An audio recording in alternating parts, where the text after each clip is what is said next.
नमस्कार, मैं हूं आपके साथ में श्वेता गर्ग। आप देख रहे हैं 4TV न्यूज। अब वक्त हो चला है देश दुनिया की तमाम बड़ी खबरों का। अब बड़ी खबर आपको बता दें, जब प्रधानमंत्री आवास पर सीसीएस की अहम बैठक हुई है, जब प्रधानमंत्री नरेंद्र मोदी ने बैठक की अध्यक्षता की है।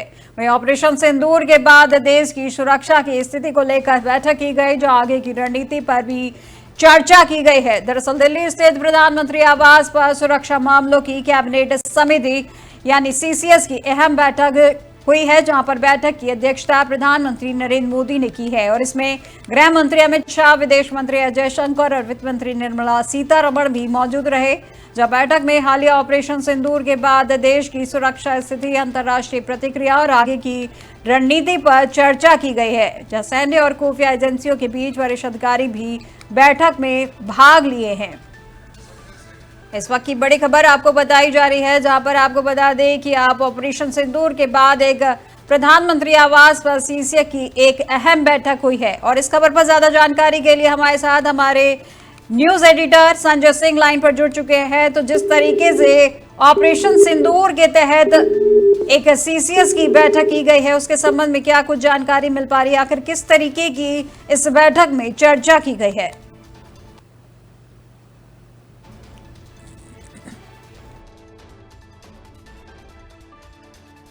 दिखाई जा रही है, जो दिल्ली से स्थित प्रधानमंत्री आवास पर समिति की एक अहम बैठक हुई है, जहां पर बैठक की अध्यक्षता प्रधानमंत्री नरेंद्र मोदी कर रहे हैं। इसमें गृह मंत्री अमित शाह, विदेश मंत्री एस जयशंकर और वित्त मंत्री निर्मला सीतारमण भी मौजूद रही हैं। जहां बैठक में हालिया ऑपरेशन सिंदूर के बाद देश की सुरक्षा स्थिति और अंतर्राष्ट्रीय प्रतिक्रिया और आगे की रणनीति पर चर्चा की गई है, जहां सैन्य और खुफिया एजेंसियों के वरिष्ठ अधिकारी भी इस बैठक में मौजूद रहे हैं। इस वक्त की बड़ी खबर आपको बता दें, पहलगाम हमले को लेकर हुए ऑपरेशन सिंदूर के चलते तमाम बैठकों का दौर लगातार जारी है, जब पक्ष और विपक्ष दोनों तरफ से बैठकों का दौर जारी है। और उसी कड़ी में अब दिल्ली स्थित प्रधानमंत्री आवास पर सुरक्षा मामलों की कैबिनेट समिति यानी सीसीएस की एक अहम बैठक हुई है, जहां बैठक की अध्यक्षता प्रधानमंत्री नरेंद्र मोदी के द्वारा की गई है, जहां इसमें गृह मंत्री अमित शाह, विदेश मंत्री एस जयशंकर और वित्त मंत्री निर्मला सीतारमण भी मौजूद रहे हैं। बैठक में हालिया ऑपरेशन सिंदूर के बाद देश की सुरक्षा स्थिति, अंतर्राष्ट्रीय प्रतिक्रिया और आगे की रणनीति पर चर्चा की जा रही है। वहीं पर आपको बता दें कि सैन्य और खुफिया एजेंसियों के वरिष्ठ अधिकारी भी इस बैठक में मौजूद रहे हैं। इस वक्त की बड़ी खबर आपको दिल्ली से बताई जा रही है। ऑपरेशन सिंदूर को लेकर हुई है एक अहम बैठक। प्रधानमंत्री आवास पर हुई है सीसीएस की अहम बैठक, जिसमें तमाम नेता लोग वहां पे मौजूद रहे हैं। और इस खबर पर ज्यादा जानकारी के लिए हमारे साथ हमारे news editor Sanjay Singh line पर जुड़ चुके हैं। तो संजय जी, जिस तरीके से ऑपरेशन सिंदूर के बाद से एक अहम बैठक की गई है, उसके संबंध में क्या कुछ जानकारी मिल पा रही है? आखिर किस तरीके की इस बैठक में चर्चा की गई है? देखिए, अभी जिस तरीके से गृह सचिव ने पीसी की प्रेस कॉन्फ्रेंस की और पूरे देश को इस ऑपरेशन सिंदूर के विषय में बताया है, उसके बाद सीसीएस की यानी सुरक्षा समिति की बैठक थी, जो बैठक पहले से तो प्रस्तावित नहीं थी, क्योंकि आज कैबिनेट की बैठक 11 बजे प्रस्तावित थी। उसके पहले ये बैठक की गई है और सुरक्षा से जुड़े सभी मामलों पर चर्चा की गई है। खासतौर पर रक्षा मंत्री और जो गृह मंत्री अमित शाह है और रक्षा मंत्री राजनाथ सिंह, इन लोगों ने प्रधानमंत्री को ब्रीफिंग दी है कि इस हमले के बाद अगर कोई रिएक्शन होता है, जो भी नॉर्मली है कि होता ही है, पाकिस्तान अपनी सीमा पार से लगातार भारत की तरफ फायरिंग कर रहा है, तो इन सब चीजों से, इन हालातों से कैसे देश निपटेगा, किस तरीके से हमें आगे इस पर सोचना है, तो ये सारी चीजें की जानकारी प्रधानमंत्री ने उस सीसीएस की बैठक में दी, जो थोड़ी देर पहले संपन्न हुई है। उसके बाद अब कैबिनेट की बैठक होगी, जिसमें कैबिनेट में इन सारी बातों को लेकर प्रस्ताव लाया जाएगा। तो ये जो ऑफिशियली जो काम है वो किए जा रहे हैं। दूसरी तरफ भारत की जो सेना ने जो ऑपरेशन सिंदूर को दिया, अब जो खबरें हैं वो धीरे धीरे स्पष्ट हो रही है। जो अभी खबर आ रही है कि जो आतंकी अजहर मसूद था, जो कांधार हाईजैक और कह सकते हैं कि संसद के हमले में शामिल था, उसके वो जहां पर रहता था पीओके में, वहां पर जो मिसाइल से अटैक भारतीय वायुसेना के जवानों ने किया, उसमें उसके परिवार के 14 लोग मारे गए हैं। तो ये बयान पाकिस्तान की तरफ से आ रहा है, ये बड़ी सफलता कही जा सकती है भारतीय वायुसेना के जवानों की और भारत की, जिन्होंने चुन चुन के उन आतंकियों को निशाना बनाया जो भारत में पिछले 20 सालों से आतंकी हमले को अंजाम देने वाले आतंकी थे, या वो कैंप थे जहां से वो आतंकी ट्रेनिंग लेकर भारत में आते थे और आतंकी हमले पर। उदाहरण के लिए 2001 दिसंबर में जो संसद पे अटैक हुआ था, फिर 26/11 का हमला मुंबई में हुआ था, अक्षरधाम अहमदाबाद में ये हमला हुआ था। इन हमलों में जो आतंकी शामिल थे, उन आतंकियों को टारगेट किया गया, उन कैंप को टारगेट किया गया। ये पूरा डिटेल जो अभी प्रेस ब्रीफिंग हुई है उसमें सरकार की तरफ से पूरी दी गई है और सेना की तरफ से दी गई है और पूरी बताया गया है। और ये जानकारी पाकिस्तान की तरफ से भी धीरे धीरे आ रही है कि भारत ने जो अटैक किया है, उस अटैक में किस तरीके से आतंकियों की कमर को तोड़ दिया गया है, किस तरीके से उनको, जिस तरीके से बोला जा रहा था, भारत प्रधानमंत्री ने भी बोला था कि हम आतंक का खात्मा करेंगे, वो करेंगे जो वो सोच नहीं सकते हैं। तो वही कुछ भारतीय वायुसेना के जवानों ने किया है, जो कि पाकिस्तान में बैठे हुए आतंकी थे, वो सोच नहीं सकते थे कि भारत इस तरीके से हमारे ऊपर अटैक करेगा, इस तरीके से हमला करेगा। तो ये बहुत बड़ी कामयाबी भारतीय सेना की कही जा सकती है। श्वेता की ऑपरेशन सिंदूर के तहत उन आतंकियों को खत्म किया गया है जो कहीं न कहीं भारत में पिछले 25-30 सालों से सरगर्म बने हुए थे, जो आतंकी लगातार भारत पे अटैक और हमले को अंजाम दे रहे थे। पर संजय जी, जिस तरीके से ऑपरेशन सिंदूर को लेकर सभी जगह एक पक्ष हो या विपक्ष हो, सभी जगह एक अलग सा माहौल देखने को मिल रहा है, वहीं पर अभी हम अगर चाइना की बात करते हैं तो चाइना इस ऑपरेशन से खुश नजर नहीं आ रहा है। चाइना को पहले से पता था कि चाइना भारत के किसी भी रिएक्शन से खुश नहीं होगा। चाइना नहीं चाहता था कि भारत वहां पर अटैक करे, क्योंकि चाइना ने एक बहुत बड़ा निवेश पीओके यानी जो पाक ऑक्युपाइड कश्मीर है, जो भारत का हिस्सा है, वहां पर कर रखा है। वहां से लेकर ग्वादर एयरपोर्ट तक उसके बिलियंस डॉलर लगे हुए हैं। और इस हमले के बाद ये साफ हो गया कि चाइना ये जानता है कि वो वहां पर सुरक्षित नहीं है, क्योंकि बलूचिस्तान आर्मी भी लगातार चाइना के जो कर्मचारी है, चाइना के जो लोग हैं, उनके ऊपर अटैक कर रही है। तो चाइना ने इस बात को अच्छी तरीके से जाना था कि अगर 2 मोर्चों पर पाकिस्तान की तरफ से मोर्चे खुल जाते हैं तो उसको संभालना मुश्किल हो जाएगा। और पाकिस्तान के जो आंतरिक हालात है वो कभी भी बिगड़ सकते हैं, वहां पर गृह युद्ध छिड़ सकता है, सेना के खिलाफ युद्ध हो सकता है, क्योंकि ये जो कुछ भी हुआ है वो सेना के कारण हुआ है, यानी जो जनरल मुनीर है उनके कारण हुआ है। तो ये संभावना थी, लेकिन भारत ने पहले ही कह दिया था कि हम इसका बदला लेंगे। आप देखिए, अगर अमेरिकन राष्ट्रपति का बयान देखिए, जब वो अपने ओवल से ऑफिस से जा रहे थे, तब वहां के पत्रकार ने उनसे पूछा कि भारत ने इस तरीके का स्ट्राइक किया, खबर आ रही है। तो उन्होंने कहा कि देखिए, वो देश पिछले कई 100 सालों से आतंकवाद से पीड़ित था और ये होना ही था, और इसका वो समर्थन कर रहा था। अमेरिका, इजराइल जैसे देशों ने पूर्णतः समर्थन दिया है भारत को। ये साफ है कि यहाँ पर चाइना का विरोध या चाइना का विरोध कुछ नहीं कर पाएगा। और भारत को जो करना था वो भारत ने किया है। अब आगे की रणनीति पर चर्चा हो रही है, कैबिनेट चर्चा करेगा कि आगे इस चीजों को किस तरीके से हम करेंगे। क्या भारत इसके बाद जो है थल सेना के द्वारा भी कुछ अटैक करेगा पीओके में?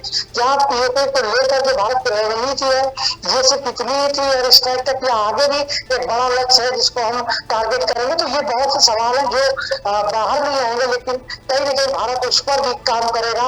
और भारत की जो वर्षों पुरानी ये इच्छा और मांग रही है कि हम अपना पीओके वापस लाए, अपने देश में शामिल करें, तो वो उसकी तरफ भी संभावना है बढ़ने की। ये पहला कदम था, अभी ये अंत नहीं है, ये शुरुआत है, जिसकी लोगों को ने मांग की थी कि जल्द से जल्द आतंकियों के ऊपर कुछ किया जाए जिन्होंने इतने बड़े हमले को अंजाम दिया। तो ये भारत ने अभी इस शुरुआत की है।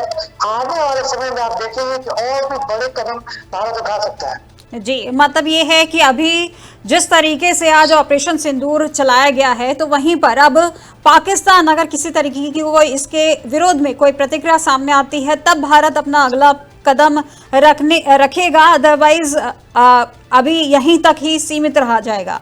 जी देखिए, ये स्ट्रेटेजिकल वार कहा जाता है। आजकल स्ट्रेटेजिकल वार किया जाता है। आप इस तरीके की कोई लंबी लड़ाई लड़ना खतरे से खाली नहीं रहता है। जिस तरीके से आपने देखा कि यूक्रेन और रशिया से सबको लगा था कि 10 दिनों का वार चलेगा, लेकिन वो 3 साल तक चला और उसमें रशिया की भी और यूक्रेन की दोनों की कमर टूट चुकी है। भारत को इस तरीके से नहीं शामिल होना है। भारत अच्छी तरीके जानता है कि वो दुनिया की चौथी बड़ी इकोनॉमी बन चुका है, तो सबसे तेजी से बढ़ने वाला देश है। तो हमें उसमें नहीं फंसना है। जो हमें करना था वो इस तरीके के छोटे छोटे टारगेट बनाकर हम लगातार करते रहेंगे, जिससे कि आने वाले समय में जो आतंकवाद है, जिसका डर है कि कश्मीर में ये कभी भी आतंकवाद पनप सकता है, उसको खत्म करने के लिए जो भी होगा, चाहे कश्मीर के अंदर या कश्मीर के बाहर की हो, वो भारत करता रहेगा।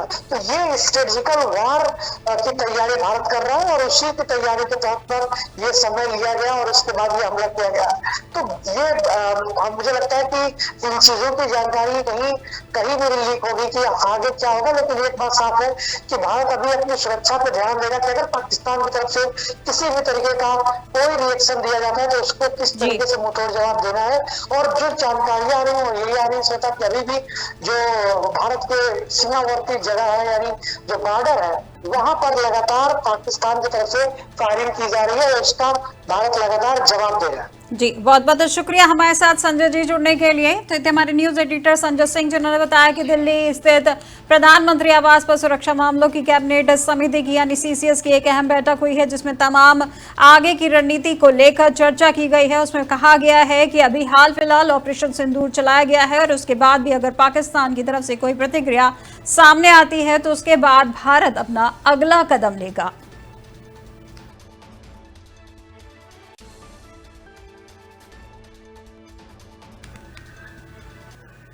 अब अगली बड़ी खबर आपको बता दें, जो ऑपरेशन सिंदूर के बाद हुई है एक प्रेस कॉन्फ्रेंस, जिसमें वीडियो में दिखाए गए हैं आतंकवादी शिविरों पर कई हमले, जहां किसी भी सैन्य प्रतिष्ठान को नहीं बनाया गया है निशाना, जिसमें कर्नल सोफिया ने कहा है। दरअसल ऑपरेशन सिंदूर के बाद हुई प्रेस कॉन्फ्रेंस में कहा गया है कि वीडियो में पाकिस्तान और पीओके में मुद्रिके और अन्य आतंकवादी शिविरों पर कई हमले दिखाए गए हैं। वे कर्नल सोफिया कुरैशी ने यह कहा है कि किसी भी सैन्य प्रतिष्ठान को निशाना नहीं बनाया गया है और अब तक पाकिस्तान में किसी नागरिक के हताहत होने की कोई खबर नहीं मिली है।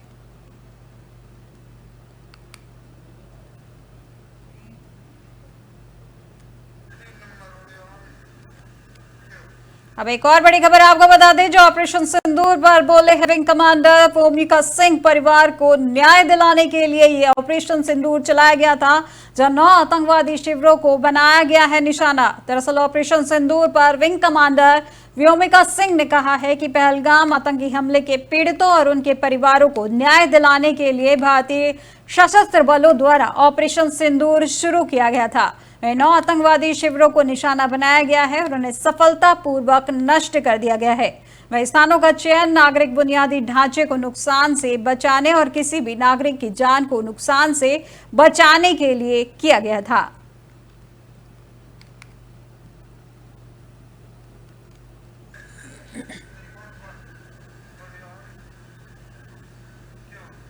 अब अगली बड़ी खबर आपको बता दें, जो आतंकी ठिकानों पर भारतीय सेना की एयर स्ट्राइक, जो देर रात सेना ने ऑपरेशन सिंदूर को किया है लॉन्च। वे पाकिस्तानी चश्मदीदों की आ रही हैं प्रतिक्रियाएं। इस वक्त की बड़ी खबर, जो आपको बता दें कि आधी रात के वक्त पाकिस्तान के अंदर आतंकी ठिकानों पर भारत ने एयर स्ट्राइक की और इस एयर स्ट्राइक के वीडियो में भारतीय सेना जारी भी किए गए हैं और इसके साथ ही पाकिस्तानी चश्मदीदों की भी प्रतिक्रिया सामने आ रही है।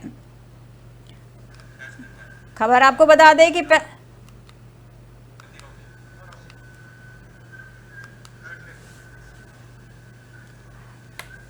22 अप्रैल को हुए पहलगाम हमले को लेकर आज भारत की तरफ से ऑपरेशन सिंदूर चलाया गया, जिसको लेकर आपको बता दें कि आधी रात के वक्त पाकिस्तान के अंदर आतंकी ठिकानों पर भारत ने एयर स्ट्राइक की है और इस एयर स्ट्राइक के वीडियो में भारतीय सेना ने जारी भी किया है और इसके साथ ही पाकिस्तानी चश्मदीदों की भी प्रतिक्रिया सामने आ रही है। इस वक्त की बड़ी खबर आपको बता दें, जहां पर आपको बता दें कि पहलगाम हमले के बाद लगातार सेना की तरफ से लगातार प्रतिक्रिया सामने आ रही है और इस खबर पर ज्यादा जानकारी के लिए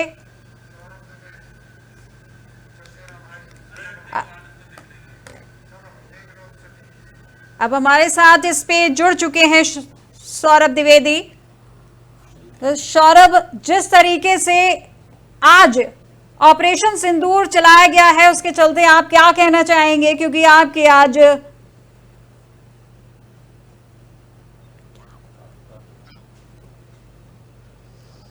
हेलो जी जी जी आज जी मैं पूरे परिवार की तरफ से, और सिर्फ परिवार की तरफ से ही नहीं, उन सभी 26 परिवारों की तरफ से जिन्होंने अपने परिजनों को खोया है, प्रधानमंत्री जी को, गृह मंत्री जी को, सभी को, तीनों सेना प्रमुखों को, तीनों सेनाओं को, और हर वो व्यक्ति जो इस ऑपरेशन में किसी भी तरीके से शामिल रहा है, सबको धन्यवाद देता हूँ। आप लोगों का एहसान हमारे परिवार के ऊपर जीवन भर रहेगा। जिस तरीके से ऑपरेशन चलाया गया, हमें पहले दिन से सरकार की तरफ से आश्वासन दिया जा रहा था कि कड़ी से कड़ी कार्रवाई होगी, और वो पूरी हुई है। हमारा परिवार बहुत दिनों के बाद आज सुकून से सो सकेगा। जी, आज जिस तरीके से आज अचानक से इस तरीके से ऑपरेशन सिंदूर चलाया गया उसके संबंध में जिस तरीके से आपका धन्यवाद, क्योंकि आज शुभम द्विवेदी की आज आप कहेंगे कि आज जिस तरीके से शहीद शुभम द्विवेदी के आज आखिरकार आज भारत सरकार ने बदला ले ही लिया है, वहीं पर उसके साथ अब आगे भी आप क्या चाहते हैं कि किस तरीके से इस पर और भी आगे की प्रतिक्रिया देखने को? देखिए मैम, ये शुरुआत है। आतंकवाद की जड़ें जो हैं बहुत गहरी हैं। आतंकवाद की जड़ों को जड़ से मिटाना होगा, और ये शुरुआत है, ये पहला स्टेप है। हम सरकार से यही गुजारिश करेंगे कि इसी तरीके से और भी कठिन कठोर कार्रवाई आतंकवाद के खिलाफ निरंतर होती रहे, तभी आतंकवाद जो है वो कंट्रोल में रहेगा। जी, बहुत बहुत शुक्रिया हमारे साथ जुड़ने के लिए। तो ये थे शहीद शुभम द्विवेदी के भाई सौरभ द्विवेदी, जिन्होंने बताया कि आज उन्होंने इस ऑपरेशन सिंदूर के चलते उन्होंने सरकार का धन्यवाद दिया है। उन्होंने कहा है कि इस तरीके के ऑपरेशन से आपका बहुत बहुत धन्यवाद। उसी के साथ उन्होंने ये भी कहा कि इस तरीके से आतंकवाद को पूरी तरीके से खत्म किया जाए ताकि आगे भविष्य में भी इस तरीके की कार्रवाई ना होने पाए।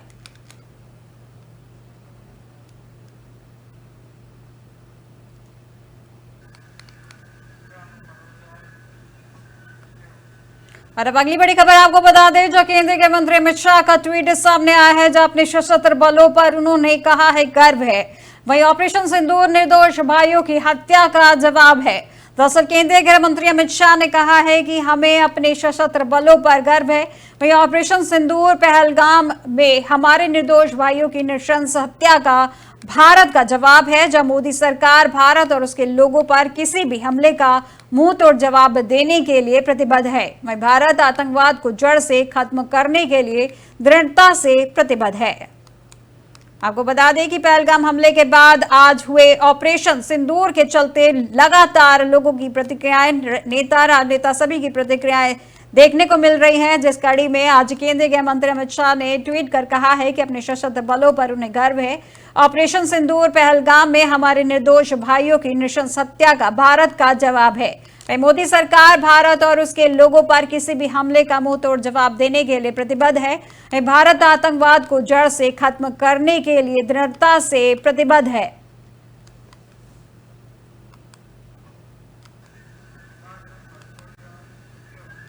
ऑपरेशन सिंदूर के चलते लगातार पोस्ट का दौर जारी है। उसी के चलते अब केंद्रीय मंत्री जेपी नड्डा ने भी ट्वीट किया है और उन्होंने पहलगाम हमले पर भारत का पैगाम बताया है। वहीं भारत की आत्मा पर हमला करने वालों को मिलेगी कड़ी सजा। दरअसल केंद्रीय मंत्री जेपी नड्डा ने ट्वीट किया और पहलगाम पर भारत का पैगाम कहा है, जहां छोड़ोगे तो छोड़ेंगे नहीं। वहीं प्रधानमंत्री मोदी का कहा है कि भारत की आत्मा पर हमला करने वालों को कड़ी सजा मिलेगी। वहीं भारत आतंकवाद को उसकी जड़ से उखाड़ फेंकने में सक्षम भी है और संकल्पबद्ध भी है।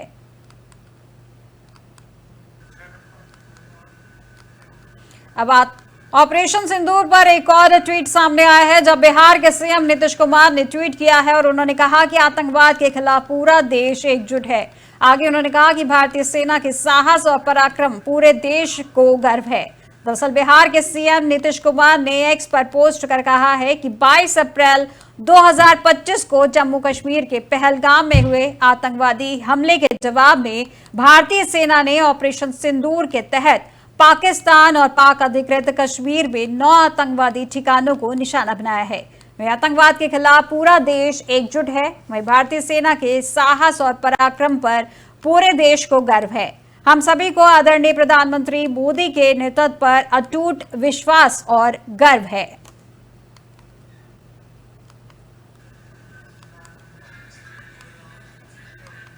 अब अगली बड़ी खबर आपको बता दें, जो उपराज्यपाल मनोज सिन्हा ने लिया है जायजा केंद्र शासित प्रदेश के सीमावर्ती जिलों का। उन्होंने जायजा लिया है और उन्होंने कहा कि मैं स्थिति पर बारीकी से नजर रख रहा हूं। दरअसल जम्मू कश्मीर के उपराज्यपाल मनोज सिन्हा ने केंद्र शासित प्रदेश के सीमावर्ती जिलों में स्थिति का जायजा लिया और उपराज्यपाल ने कहा कि मैं स्थिति पर बारीकी से नजर रख रहा हूं और सरकार किसी भी स्थिति से निपटने के लिए पूरी तरीके से तैयार है।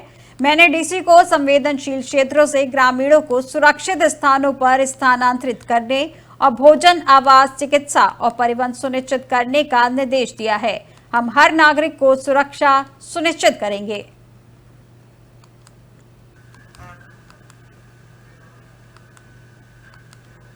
अब अगली खबर आपको बता दें, जब भारत की सैन्य कार्रवाई से चीन को लगी है खेदजनक, जहां हम मौजूदा स्थिति को लेकर चिंतित हैं। उन्होंने यह भी कहा कि चीन सभी तरह के आतंकवाद का विरोध करता है। दरअसल आपको बता दें कि 22 अप्रैल को पहलगाम हमले को लेकर हुए आज ऑपरेशन सिंदूर के चलते अब चीन की प्रतिक्रिया भी सामने आई है, जिसमें चीन को आज सुबह भारत की सैन्य कार्रवाई खेदजनक लगी है, जिसमें उन्होंने कहा है कि हम मौजूदा स्थिति को लेकर चिंतित हैं। भारत और पाकिस्तान एक दूसरे के पड़ोसी हैं और हमेशा रहेंगे। वे दोनों चीन के भी पड़ोसी हैं। वहीं चीन सभी तरह के आतंकवाद का विरोध करता है।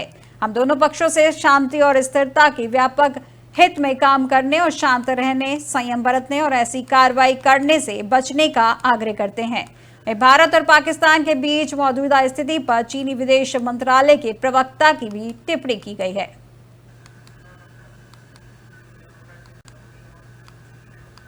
जम्मू कश्मीर के पहलगाम में जो कुछ हुआ वह बेहद ही शर्मनाक था। यह हमला यह दर्शाता है कि आतंकवाद को किसी भी रूप में बर्दाश्त नहीं किया जाना चाहिए। आपको बता दें कि आतंकवाद उस नासूर की तरह है जिसे अगर समय रहते कुचला नहीं गया तो इस समाज के लिए अभिशाप बन जाता है। इसलिए पहलगाम में जो आतंकी हमला हुआ है उसने पूरे देश को झकझोर कर रख दिया है। पहलगाम हमले के बाद और देश की जनता की मांग पर सरकार ने पाकिस्तान पर कड़ा फैसला लेते हुए तैयारियां तेज कर दी हैं और फैसले का असर देश को युद्ध के मुहाने पर लाकर खड़ा कर दिया है। कोई सरकार के इस फैसले का विरोध कर रहा है तो किसी का कहना है कि सरकार को मुंह तोड़ जवाब देना चाहिए, तो वही किसी का कहना है कि युद्ध से क्या हासिल होने वाला है। युद्ध से देश विकास के दौरे में पीछे चला जाएगा, जीडीपी का एक बड़ा हिस्सा बर्बाद हो जाएगा। तो आपको बता दें कि अगर सरकार इस युद्ध को टाल भी दे तो हमें जीडीपी में नुकसान देखने को मिलेगा और इस नुकसान को आज से नहीं, हम 1947 के बाद से झेल रहे हैं, क्योंकि सरकार आतंक और आतंकवाद से देश की सुरक्षा को लेकर लगातार जो कार्य करती रहती है वह पैसों की बर्बादी ही तो है। तो क्यों ना इसका इलाज एक बार में ही निकाल लिया जाए। दरअसल रांची से कांग्रेस के राष्ट्रीय अध्यक्ष मल्लिकार्जुन खड़गे ने एक बड़ी प्रतिक्रिया देते हुए कहा कि 22 तारीख को हुए भीषण आतंकी हमले में 26 बेगुनाह नागरिकों की जान गई है, जिसे लेकर सरकार ने खुद इंटेलिजेंस फेलियर की बात मानी है। उन्होंने सवाल उठाया कि अगर सरकार को खुफिया जानकारी पहले से थी तो सुरक्षा के पुख्ता इंतजाम क्यों नहीं किए गए। खड़गे ने दावा किया है कि हमले में 3 दिन पहले प्रधानमंत्री मोदी को खुफिया रिपोर्ट भेजी गई थी, जिसके बाद उन्होंने कश्मीर दौरा रद्द कर दिया और आगे उन्होंने कहा 22 तारीख को